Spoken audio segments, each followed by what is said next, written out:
All right, welcome back to the Detroit Lions News Podcast. I'm your host, Joe Chap. It's on to my breakout players. I have a feeling that these are going to be my breakout players going into the training camp, but obviously, after the season, we just get done with, the draft, and we go into the schedule part of, where we get the schedule. It's going to be very interesting the way the schedule lays out, but there's two players on this breakout list that I think are going to be right off the hop. I think there's two players in particular. There's two players in the later half that I think could be guys that break out around week 8, week 7, kind of that range. And I look at this. So if you're on the YouTube, you will see it. But if you're not on the YouTube, it's going to have its own video in a couple days. So just stay tuned. But this is my breakout players of 2024. Obviously, you got to go Jameson Williams. And, the one thing about Jameson Williams that I love about Jameson Williams, I did a write-up on him on my Twitter. I think in Detroit Lions News Podcast, the Facebook page. The one thing I like about Jameson Williams, and if you look at the way he started his year last year, off the suspension, off the injury, struggled a little bit. He had 5 drops, if I'm reading correctly. Yeah, I have it right here. He had 5 drops weeks 5 through 9, which week 9 was a bye week. He had 15 targets, 6 receptions, 71 yards, and 1 touchdown. From week 10 on, he had 34 targets, 24 receptions, 0 drops, 362 yards, and 2 touchdowns. I think Jameson Williams is definitely one of those guys that could break out. And I've seen Jared Goff develop a touch with him. Jared Goff was starting to find JMO, and he was starting to throw some really good balls to Jameson Williams. And I felt like for the first time with Jared Goff, that they were starting to develop a connection. And with a quarterback like, Jared Goff, a connection is what's needed. Jared Goff is not going to be the quarterback that's going to, evade people out of the pocket. He's not going to find you on a boot down the field. He's not going to extend a play and find you off a broken route. That's not going to happen. What Jared Goff excels at the most is throwing on time, throwing to where he expects the receiver to be. And when the receiver is there, they can make the play. You see what St.Brown, you see what Sam Laporta. These are some of the things that Jared Goff does well that match with those guys. Jahmyr Gibbs, the same thing. Jahmyr Gibbs will be the same way. He started to find Jahmyr Gibbs late in the year more often than not. And when you go past week 10 with Jahmyr Gibbs, Jameson Williams, he had 2 receptions in week 10, 2 receptions in week 11, 2 receptions in week 12. He was on the ball. Just on the ball. And then as the year went on, week 15, he went 47 yards, 43 yards, 69 yards. He had a touchdown conference championship game. He had 35 yards in the divisional, 19 in the wild card. He was really developing a really good connection with Jared Goff. And I think that's what a lot of people were hoping, but like I was telling people, if you're expecting Jameson Williams to come off the injury, the suspension, and be ready to go, it just wasn't going to happen. And ultimately, they did a damn good job. The next person is Jack Campbell. And I think Jack Campbell is going to be a fantastic player. When you look at Jack Campbell, the one thing that stood out to me is how smart he is, how he reads the game. Like, he knows when a run's coming. He knows which way to attack and which gap to go up. He doesn't get caught in a gap that he's not supposed to be in. When the play goes to the right, he's to the right. When the play is to the left, he's going to the left. And when there's a play that's taken a little bit slower, which means it's outside pitch or a toss or it's a screen, he kind of stays back and reads the running back. And that's what you got to do if you're Jack Campbell. And Jack Campbell, I loved him coming out of Iowa.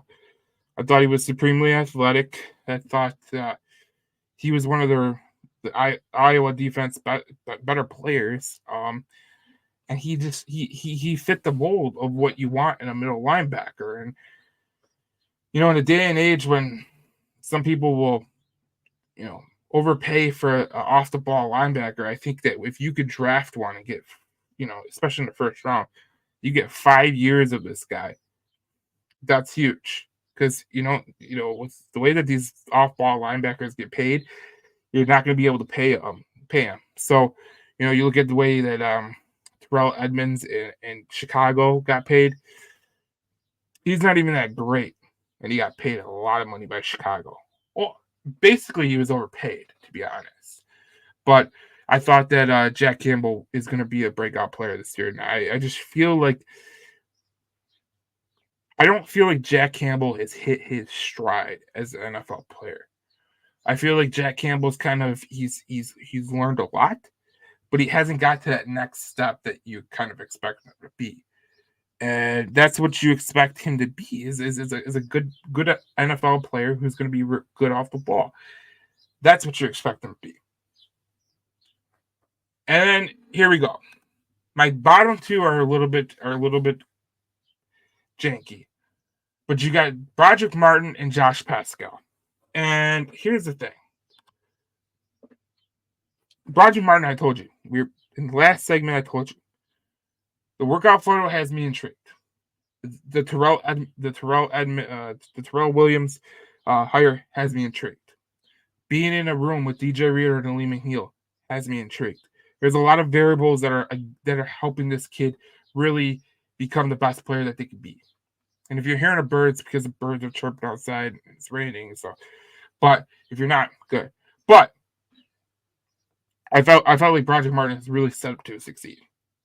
Period. End of story. Now with Josh Pascal, I think it's the same thing. Like we're gonna go back to, Broderick Martin in a minute, but Josh Pascal is the same way. He's not really expected to be that great player.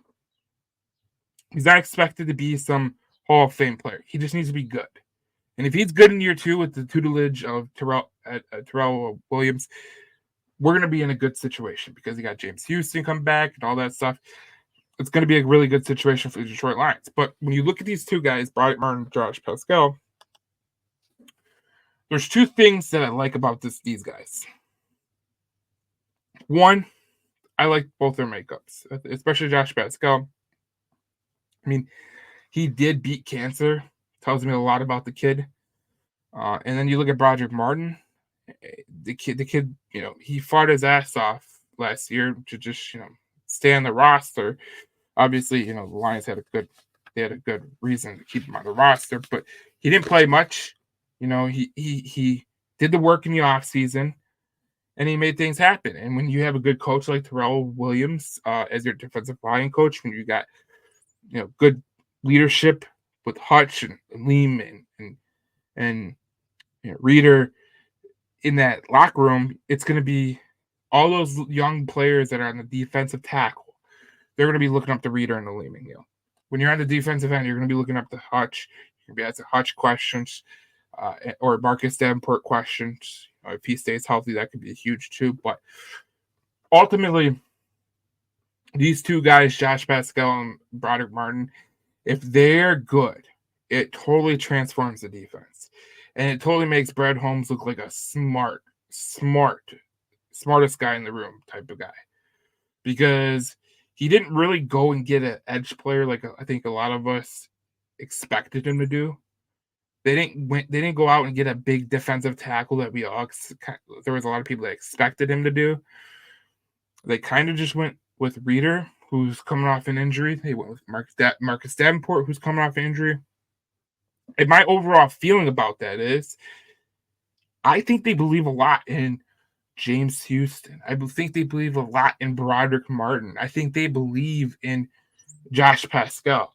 And when you got guys like this, you can take that, necessary risk of saying, I think these guys are going to develop. We made a coaching change that's going to help them, and we're going to be fine. And I think that's what the Detroit Lions and Brad Holmes thought. I thought, that's when I saw the moves happen.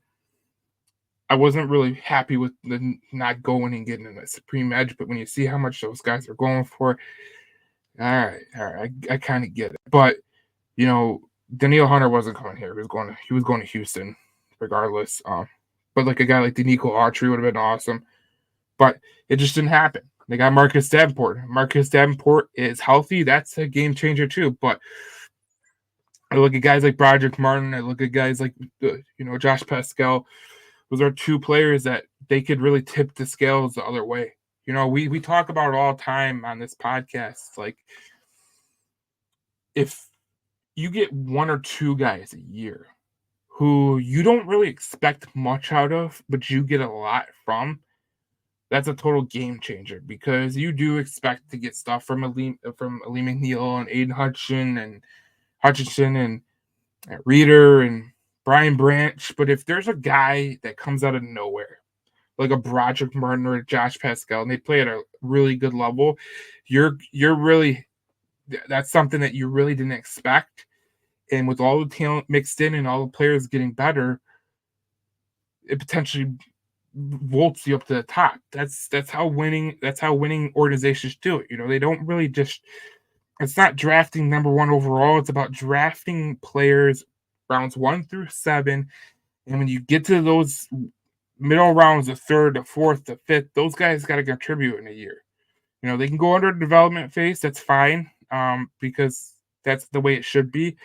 Some of those guys should be on a development kind of deal. Obviously, they can play right away, but you really want to develop them into the best player that they could be.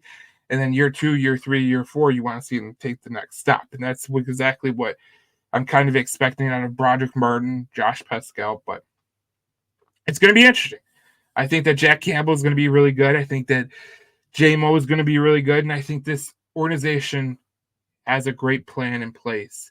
And I think a player like Broderick Martin, a player like Josh Pascal, they could really tip the scales into what this team was and what this team is going to become. And I really like the way these things are looking, especially with Broderick Martin. And you see the photos about on my Twitter page, Detroit Joe Chap. He looks great.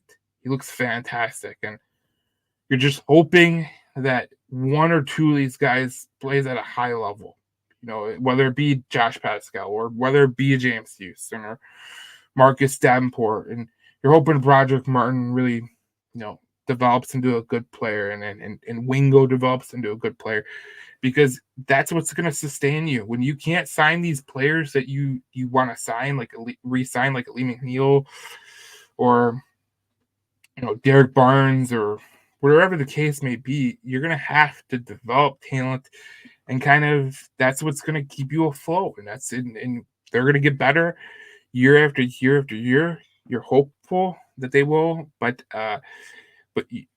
you also have a belief that they are going to get better, because that's why you drafted them into the program that you drafted them. And with the hire that they made of Terrell Williams, that's a hell of a hire. I just can't say it enough. So I think Josh Pascal and Broderick Martin are going to be two guys that are going to break out later in the year. So it's going to be interesting. But on the next segment, it's time to talk about someone that is a very, very polarizing figure in the Detroit Lions landscape. Very, very polarizing. We'll get to that on the next segment of the Detroit Lions